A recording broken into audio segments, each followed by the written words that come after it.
오늘 말씀의 제목은 너희는 나를 누구라 하느냐. 마태복음 16장 13절에서 20절 말씀입니다. 예수께서 빌립보 가이사랴 지방에 이르러 제자들에게 물어 이르시되 사람들이 인자를 누구라 하느냐. 이르되 더러는 세례 요한, 더러는 엘리야, 어떤 이는 예레미야나 선지자 중에 하나라 하나이다. 이르시되 너희는 나를 누구라 하느냐. 시몬 베드로가 대답하여 이르되 주는 그리스도시요 살아계신 하나님의 아들이시니이다. 예수께서 대답하여 이르시되 바요나 시몬아 네가 복이 있도다. 이를 내게 알게 한 이는 혈육이 아니요 하늘에 계신 내 아버지시니라. 또 내가 내게 이르노니 너는 베드로라. 내가 이 반석 위에 내 교회를 세우리니 음부의 권세가 이기지 못하리라. 내가 천국 열쇠를 내게 주리니 네가 땅에서 무엇이든지 매면 하늘에서도 매일 것이요 네가 땅에서 무엇이든지 풀면 하늘에서도 풀리리라 하시고, 이에 제자들에게 경고하사 자기가 그리스도인 것을 아무에게도 이르지 말라 하시니라. 아멘. 네, 안녕하세요. 네, 열화와 같은 박수와 함성 그리고 비명까지 감사합니다. 항상 뜨겁게 찬양하고 기도하면 많이 졸린 것 같아요, 그렇죠? 네, 그래서 많이 졸지 않고 잘 집중해서 오늘 말씀 들으시면 좋겠습니다. 제가 기도하고 말씀 전하겠습니다. 하나님 아버지 감사합니다. 오늘 귀한 날, 복된 날 허락하셔서 우리가 하나님에 대해서 알아가게 하시니 감사합니다. 하나님을 가까이 하는 것이 내게 복이라 말씀하셨던 것처럼 참된 복이 이곳에 머리 숙인 우리 성도님들과 가정 위에 간절히 임하게 하여 주시옵소서. 예수 그리스도의 이름으로 기도드립니다. 아멘. 질문은 정답보다 더 중요하다. 만약 내가 곧 죽을 상황에 처했고 목숨을 구할 방법을 단 1시간 안에 찾아야 한다면 나는 1시간 중 55분을 올바른 질문을 찾는데 사용하겠다. 올바른 질문을 찾고 나면 정답을 얻는 데는 채 5분도 걸리지 않을 것이다.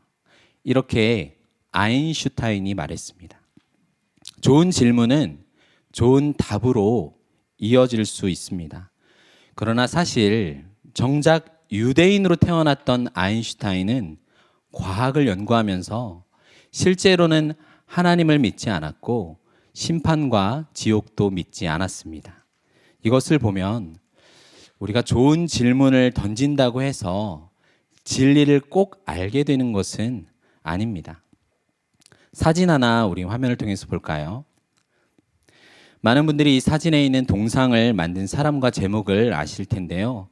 프랑스 조각가인 오기스트 로댕이 만든 생각하는 사람이라는 동상입니다. 원래 로댕은 지옥의 문이라는 작품을 거의 평생에 걸쳐 만들었어요. 단테의 신곡 중 지옥편을 참고해서 만든 이 작품에는 186명의 인물들이 등장하고 있습니다. 그리고 보이는 가장 위에 중심에는 자신의 발 아래 펼쳐진 지옥의 영혼들을 내려다보면서 인간의 숙명이란 과연 무엇일까 명상하고 있는 한 사람이 있습니다. 이후 대중의 반응이 폭발적으로 쫓아 이 생각하는 사람만 따로 떼어서 크게 만들어서 옮겨두게 되었습니다. 나는 누구인가? 나는 무엇을 위하여 살아야 하는가? 이러한 질문에 대해 많은 사람들이 명상하고 자연과 과학을 연구한다고 해서 진리를 알 수는 없습니다. 왜냐하면 인간은 스스로 존재하지 않았기 때문이에요. 인간을 바르게 알기 위해서는 먼저 우리를 창조하신 하나님에 대해서 바르게 알아야 합니다. 그런데 하나님께서는 우리가 연구한다고 해서 우리의 눈과 귀에 포착되지 않습니다. 하나님께서는 인간이 다가갈 수 없는 찬란한 빛 가운데 계시기 때문이죠. 그래서 하나님께서 친히 말씀으로 자신을 나타내셔야 우리는 비로소 하나님에 대해서 알 수 있습니다. 그게 바로 성경입니다. 성경이 놀라운 이유는 성경을 기록하신 분이 하나님 자신이세요. 인간은 두 번째입니다. 모든 성경은 하나님의 감동으로 기록된 하나님의 특별한 숨결이 들어간 말씀입니다.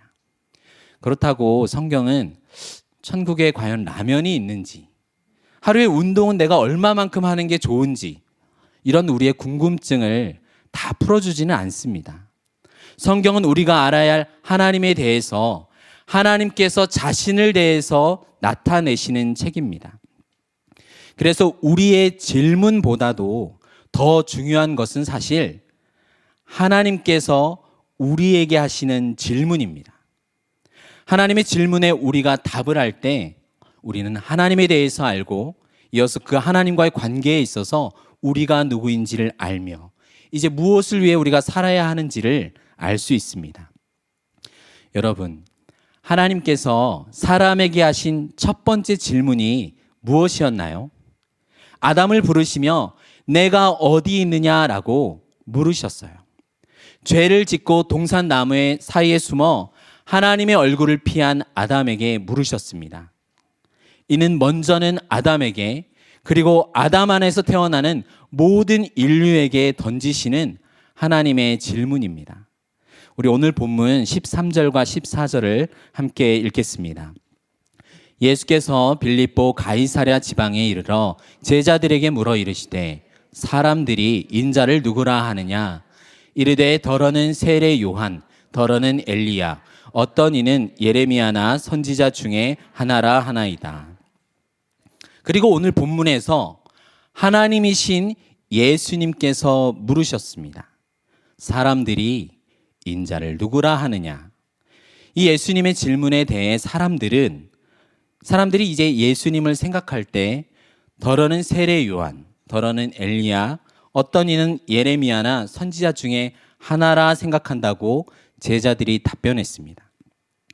헤롯 왕으로 우리에게 잘 알려진 헤롯 안티파스는 예수님께서 죽음에서 부활한 세례 요한이라고 생각했다고 마태복음 14장에 나옵니다. 이러한 소문은 세례 요한과 예수님이 함께 있었던 것을 본 적이 없었던 사람들 가운데 널리 퍼져 있던 소문이었어요. 누군가는 예수님을 엘리야라고 생각했습니다. 구약 성경 말라기에서 여호와의 크고 두려운 날이 이르기 전에 엘리야가 와서 아버지의 마음을 자녀에게 돌이키고 자녀들의 마음을 아버지에게 돌이키는 역사가 있으리라, 이렇게 예언되어 있습니다. 사실 이 예언은 엘리야가 메시아의 오실 길을 예비한 세례 요한에 대한 예언이었어요. 그런데 일부 사람들은 예수님께서 회개하고 복음을 믿으라 이렇게 선포하셨던 예수님을 그 엘리야로 생각했던 것이죠. 영적인 분별력이 없었던 이스라엘은 예수님이 어떤 분이신지 사실 잘 알지 못했습니다. 더러는 고향에서 배척받고 예루살렘의 멸망에 대해서 예언했던 선지자 예레미야로 여기기도 했습니다. 또 하나 선지자 중에 하나라고 이해했던 것이죠. 오늘날은 어떤가요? 교회 밖의 사람들에게 예수님은 과연 어떤 분이십니까? 예수님의 생일을 기념하는 크리스마스가 되면 예수님이 누구인지 관심을 갖기보다는 사람들끼리 신나서 선물을 주고받는 문화로 변질된 지 오래되었습니다. 때론 진리를 찾는 구도자 중 하나로 존경을 받기도 하죠. 경영을 하는 분에게는 리더십으로서 인정받기도 합니다. 만약 주님을 믿고 따른다는 사람이 그 사람의 이유까지도 어떤 이유인지 모르지만 각양각색의 이유가 다만 이 세상의 삶에서 자신의 필요를 채워주는 것 정도라면 그 자는 더욱 불쌍한 사람에 지나지 않습니다. 자신이 실제 어떤 처지에 놓여 있었고 예수님을 통해 어떤 일이, 무슨 일이 일어나는지를 알지 못하는 사람이기 때문이죠. 마음이 깨끗한 자가 하나님을 볼 것이다 라고 성경이 말하는데 이 부패하고 타락한 죄인의 마음으로는 예수님 안에 있는 하나님의 신성을 볼 수가 없었습니다. 오직 하나님께서 친히 자신을 알려주셔야만 가능했습니다. 우리 본문 15절과 16절을 함께 읽어볼까요? 이르시되 너희는 나를 누구라 하느냐? 시몬 베드로가 대답하여 이르되 주는 그리스도시요 살아계신 하나님의 아들이시니이다. 아멘. 예수님께서는 이제 그러면 너희는 나를 누구라 하느냐 이렇게 제자들에게 물으셨어요. 아마도 예수님의 질문을 받자마자 제자들의 눈과 생각이 바쁘게 막 움직였겠죠. 막 움직이면서 사랑받는 제자 요한, 네가 대답해. 이럴 때만 막내시켜. 형이 해. 안 되겠다. 너 계산 빠른 가룟 유다, 네가 해. 속으로는 유다는 나 사실 예수님 안 믿는데. 그래도 이럴 때 수제자인 베드로가 해야지 않을까? 그렇다 이렇게 얘기했을 거 아니에요? 이제 베드로가 나와서 대답합니다.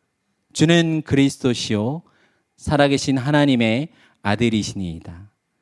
사실 베드로의 대답은 그동안 제자들이 예수님을 따르면서 계속 서로 논의해 가며 마침내 결론에 이른 제자들의 종합된 의견이었을 것입니다.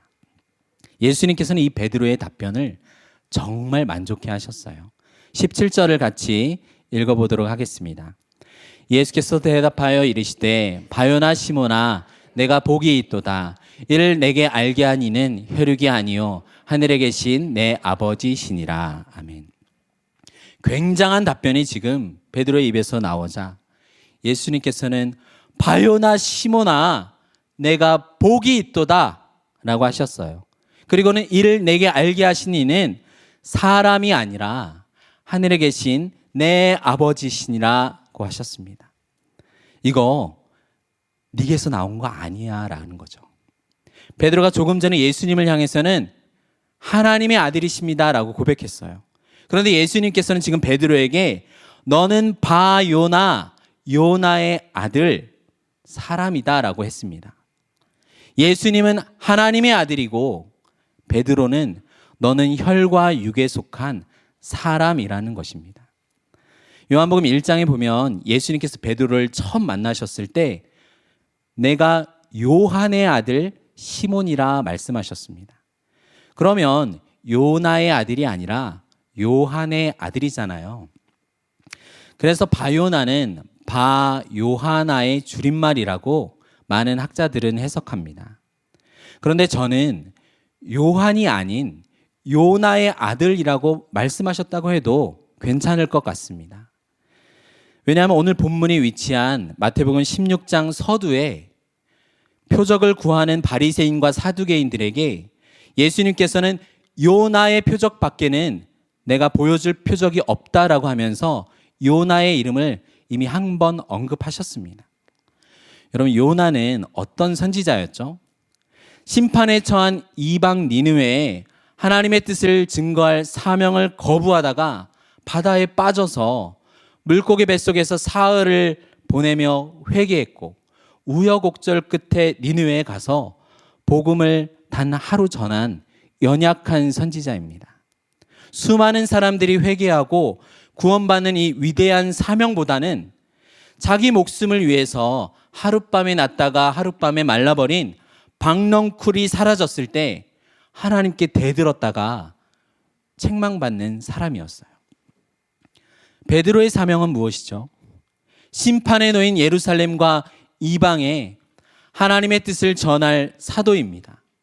이 베드로 역시 호기롭게 예수님 따라서 바다 위를 걷다가 바람을 보고 무서워서 인해 바다에 빠졌던 연약한 사람입니다. 예수님께서 베드로의 손을 붙잡으면서 말씀하셨어요. 믿음이 작은 자여, 왜 의심하였느냐?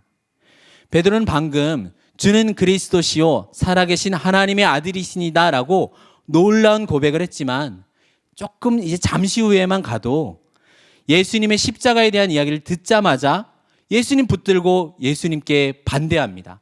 그리 마옵소서 이 일이 결코 주께 미치지 아니하리이다. 그러자 예수님 뭐라고 하셨죠? 사탄아 내 뒤로 물러가라 하면서 졸지에 베드로는 사탄 취급을 받았습니다. 결국 요나의 아들인 너는 누구냐? 연약하기 짝이 없고 하나님의 깊은 구원의 섭리를 이해할 수 없었던 죄인이라는 것이에요. 시몬이라는 이름도 마치 우리나라에서 영철이, 민수 이런 이름처럼, 물론 이 자리에 그런 이름을 둔 남편을 두신 분이 있다면 죄송합니다. 이스라엘의 흔한 이름이에요. 이스라엘 12지파 중 하나인 시므온입니다. 시므온의 뜻이 무엇이죠? 들음입니다. 믿음은 들음에서 오는데 이 복음의 약속을 들어야 영혼이 구원받습니다. 즉 너는 듣지 않으면 살 수 없는 무기력한 존재라는 것이에요. 이러한 요나의 아들 시므온, 너는 혈과 육을 가져 죽음을 피할 수 없는 운명에 놓인 사람이라는 것입니다. 그러니 내가 너에게서 방금 고백한 주는 그리스도시요 살아계신 하나님의 아들이라는 말은 너에게서부터 나올 수 있는 말이 아니라는 거예요. 이를 내게 알게 하셨다는 이 말은 감추어진 덮개를 벗기셨다는, 즉 계시하셨다라는 말입니다.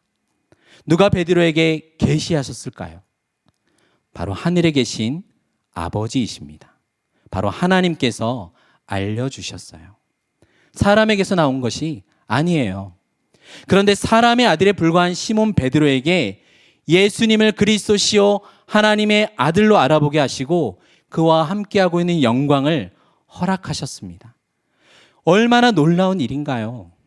영적인 귀가 닫혀 죽을 수밖에 없는 혈과 육을 가진 연약한 인간에게 하나님께서 자기를 알아보게 하는 은혜를 주셨습니다. 사랑하는 성도 여러분, 여러분은 예수님을 누구라 고백하십니까? 세상이 다양하게 말하는 정도의 답변이 아니라 만약 시몬 베드로와 똑같은 고백을 여러분께서 하신다면 베드로와 마찬가지로 하나님께서 자신을 여러분에게 나타내시는 놀라운 은혜를 허락하셨습니다. 이것을 믿으십니까? 당신은 그리스도시며 살아계신 하나님의 아들이시니 있다. 베드로는 고백했습니다. 그리스도는 예수님의 특별한 사역을 말합니다. 그리고 하나님의 아들은 예수님께서 이 땅에 사람의 몸을 입고 오신 성육신하신 하나님이라는 그분의 존재를 나타냅니다. 즉 베드로의 고백은 예수님의 신분과 사역을 나타내고 있어요. 이 그리스도라는 말 자체가 우리에게는 성경을 통해서 처음 접했지만 유대인들에게는 매우 명확한 말이었습니다. 당신은 그 그리스도이십니다. 그 메시아. 당신이 바로 우리가 오랫동안 간절히 기다려왔던 그 메시아입니다. 헬라어로는 그리스도, 히브리어로는 메시아라는 말은 기름 부음 받은 자라는 뜻입니다. 성경에 이 기름 부음을 받는 세 가지 직분이 있죠. 왕, 제사장, 마지막 누구죠? 선지자입니다. 하나님께서 기름 부음 받는 자는 자신의 거룩한 목적을 위하여, 특히 자기 백성을 위하여 구별하여 세우신 특별한 인물입니다. 그런데 연약한 이스라엘의 왕과 제사장들은 점점 타락하고 소명에 실패했습니다. 그래서 이들이 진정한 그리스도 메시아는 아닙니다. 이 과정에서 하나님께서는 참으로 마음속에 두셨던 메시아가 따로 있다는 사실을 여러 선지자들을 통해서 계속해서 말씀해 주셨어요.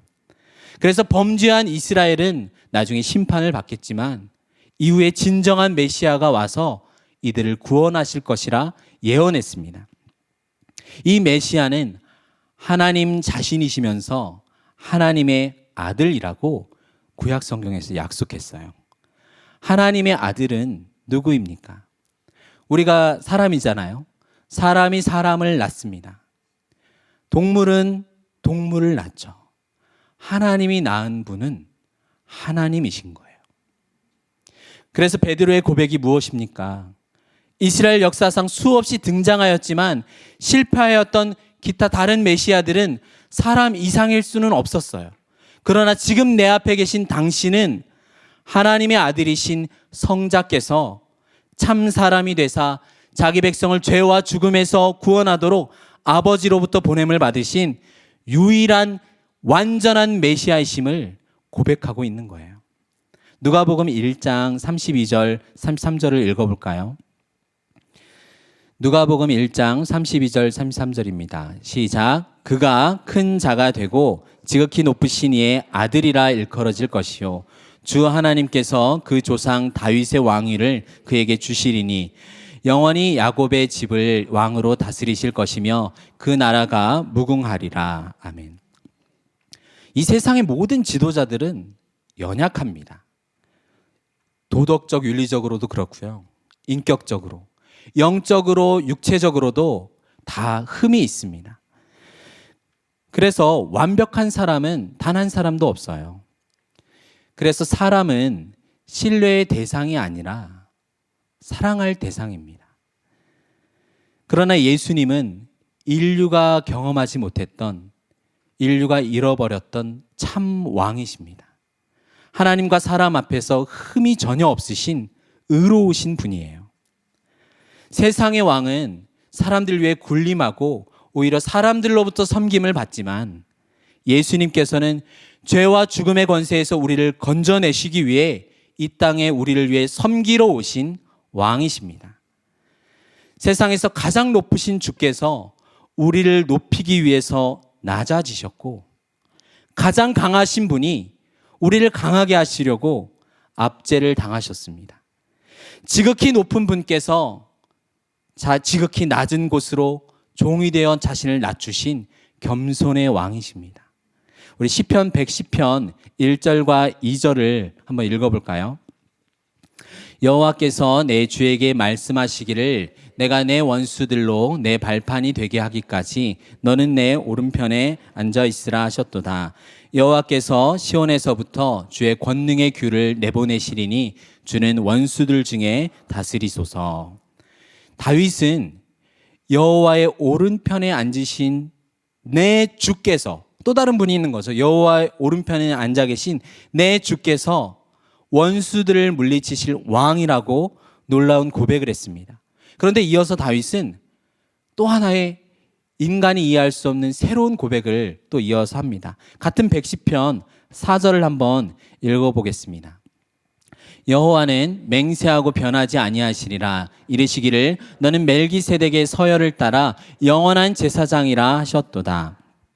다윗은 내 주께서 왕이실 뿐 아니라 멜기세덱의 서열을 따른 영원한 제사장이라 말합니다. 이 멜기세덱은 누군가요? 창세기에 등장합니다. 이 멜기세덱은 이스라엘 역사 속에서도 잘 알려지지 않은 매우 신비한 특별한 인물입니다. 살렘 왕인 그는 전쟁에서 이긴 아브라함을 향해서 마치 성찬을 보여주듯이 양손에 떡과 포도주를 가지고서 아브라함을 위해서 하늘의 복을 구한 자입니다. 보통 복은 큰 자가 작은 자에게 구하잖아요. 그렇게 줄 수 있는 거죠. 그렇다면 멜기세덱은 아브라함보다 높은 존재입니다. 그는 왕이면서 동시에 대제사장 직분을 수행한 아주 특별한 인물입니다. 그런데 이스라엘에게 있었던 일반적인 제사장들, 대제사장은 누구였죠? 이들은 모두 아브라함의 허리에서 난 레위 지파의 아론의 반열이었습니다. 혈과 육에 속해 죽음의 운명에 항상 놓인 연약한 제사장들은 언제나 자신을 위한 희생제사와 제물이 필요했습니다. 시대마다 세워진 대제사장은 혈과 육을 입고 있기 때문에 결국은 죽습니다. 그래서 그를 이어서 아들이 대제사장으로 이어서 세워질 수밖에 없었죠. 반면에 예수님은 연약한 레위 지파에서 난 제사장이 아니라 이스라엘의 조상 아브라함을 축복하였던, 즉 아브라함보다 높은 멜기세덱의 반열에 따른 대제사장이십니다. 또한 흠없는 예수님은 타인을 구원하기 위해서 친히 자신을 희생물로 삼으셨습니다. 영원한 하나님의 아들이신 예수님은 영원한 대제사장이 되셔서 자신을 영원한 제물로 삼아 영원한 단번의 제사를 드리심으로 구원의 역사를 완성하셨습니다. 아버지도 없고 어머니도 없고 족보도 없고 시작한 날도 없고 생명의 끝도 없는 하나님의 아들과 닮아 항상 제사장이 된 멜기세덱의 이야기는 이 기독교라는 것이 인간의 역사 전체에 국한되지 않음을 말하고 있습니다. 이것만 보아도 기독교는 결코 유대인의 종교로 제한될 수 없습니다. 우리는 이스라엘을 축복한 멜기세덱의 반차로 오신 대제사장이신 그리스도를 믿습니다. 그래서 기독교는 이 이스라엘 민족의 한계를 초월하는 온 인류의 종교입니다. 보통 무슬림은 아브라함을 조상으로 삼고 유대인들도 그들의 조상은 아브라함이잖아요. 아브라함을 축복하신 멜기세덱, 그 멜기세덱의 반차로 오신 예수 그리스도. 이 기독교가 얼마나 위대한 유일한 종교인지 여러분은 아실 것입니다. 우리 신명기 18장 15절을 함께 읽어볼까요? 내 하나님 여호와께서 너희 가운데 내 형제 중에서 너를 위하여 나와 같은 선지자 하나를 일으키시리니 너희는 그의 말을 들을지니라. 구약의 모든 선지자들은 메시아가 자기 백성 가운데 오셔서 이루실 구원에 대해 그의 고난과 죽음과 부활에 대해 예언했습니다. 모세의 글과 모든 시편과 선지자들이 가리킨 분이 바로 예수님이셨어요. 아버지의 품속에 계신 아들께서 아버지 하나님을 온전히 우리에게 나타내 주시고 말씀에 전적으로 순종하신 참 선지자이십니다. 이런 놀라운 고백을 연약한 사람인 베드로가 했다면 당연히 하나님께로부터 알려진 계시입니다. 우리 18절부터 20절까지 오늘 본문을 읽어보겠습니다. 또 내가 내게 이르노니 너는 베드로라. 내가 이 반석 위에 내 교회를 세우리니 음부의 권세가 이기지 못하리라. 내가 천국 열쇠를 내게 주리니 내가 땅에서 무엇이든지 매면 하늘에서도 매일 것이요 내가 땅에서 무엇이든지 풀면 하늘에서도 풀리리라 하시고 이에 제자들에게 경고하사 자기가 그리스도인 것을 아무에게도 이르지 말라 하시니라. 예수님께서 이 바요나 시몬의 이름을 베드로라 바꿔주셨습니다. 마치 존귀한 아버지인 아브람을 모든 민족의 열국의 아버지인 아브라함으로 바꾸신 것처럼 발목 잡는 자 강도라는 야곱을 하나님 나라의 상속을 획득한 승리자라는 이스라엘로 바꾸어 주신 것과 같습니다. 반석이라는 뜻의 베드로는 이제 새 이름을 그 베드로라는 이름을 주셨습니다. 베드로라고 하는 새 이름이 주어지게 된 것은 그가 예수님을 온전한 메시아 하나님의 아들로 알고 있는 믿음 때문입니다. 그 믿음의 내용이 연약한 인간에 불과한 그를 견고하고 강한 반석 위에 세우는 것입니다. 이어서 예수님께서는 내가 이 반석 위에 내 교회를 세우겠다 말씀하셨어요. 얼핏 생각하면 예수님께서 자신의 교회를 베드로 위에 세우셔서 그를 교회의 초석으로 삼겠다고 하신 그런 말씀으로 오해하기가 쉽습니다. 천주교는 이것을 믿고 있죠. 그러나 처음부터 이 말씀은 어떤 사람에게 교회를 소유할 근거를 주지 않습니다. 예수님께서 앞서 물으셨던 질문은 베드로 한 사람에게 한 것이 아니라 너희는 나를 누구라 하느냐라는 표현처럼 제자들 전체에게 물으셨어요. 그리고 20절 마지막에 베드로는 그 베드로 개인이 아니라 제자들에게 예수님께서는 경고하셨습니다. 제자들에게 묻고 답하는 과정에서 베드로의 고백이 있는 것을 놓치면 안 됩니다. 그래서 베드로의 신앙 고백 역시 제자들을 대표해서 말한 것으로 여겨야 합니다. 실제로 헬라어에서도 좀 어렵지만 베드로라고 하는 단어는 남성 명사입니다. 근데 예수님께서 이 반석 위에 내 교회를 세우겠다 할 때 이 반석은 여성 명사예요. 그러니까 두 명사가 서로 다릅니다. 명사가 다르다는 말은 베드로가 아니라는 말이에요. 정말 베드로와 반석을 동일하게 예수님께서 생각하셨다면 내가 네 위에 교회를 세우겠다. 아니면 내가 베드로 위에 내 교회를 세우겠다라고 말씀했을 것입니다. 주님은 베드로의 이 신앙 고백 위에 자신의 교회를 세우겠다라고 말씀하신 것이에요. 이 반석은 먼저는 굳건한 신앙 고백을 말합니다. 예수님께서 그리스도시요 하나님의 아들이시니이다. 이것이 교회의 고백이고 복음입니다. 그런데 어떻게 베드로가 이런 신앙 고백을 할 수 있었죠? 하나님의 계시 때문입니다. 그래서 이 반석은 베드로의 신앙 고백과 하나님의 계시, 더 나아간다면 하나님이 이중삼중으로 반석되시는 것입니다. 그래서 우리는 교회에서 사람을 믿지 말고 예수님을 믿어야 합니다. 교회를 떠나는 경우는 보통 사람을 믿다가 실망해서 떠나는 경우가 많습니다. 예수님을 어느 누구와도 대체해서는 안 됩니다. 성경 속으로는 뭐 예전에 했고 CS 멘토링은 뭐 수차례 한 그 누구누구 순장님 믿어서는 안 됩니다. 말씀도 잘 알고 기도도 열심히 하는 것처럼 보이는 누구누구 목사님 믿어서는 안 됩니다. 사람은 신뢰의 대상이 아니라 사랑의 대상입니다. 사랑하시면 됩니다. 교회는 고백하는 공동체입니다. 전체 회중 앞에서 그리고 나아가서 세상 앞에서 예수님이 누구신지 나의 신앙을 고백하는 것입니다. 나는 예수님은 믿지만 교회에는 안 나가요. 교회 필요 없어요.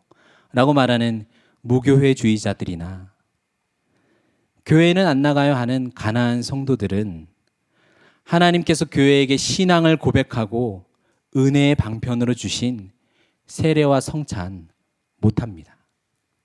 그러면 바르게 예배드리는 거 아니에요.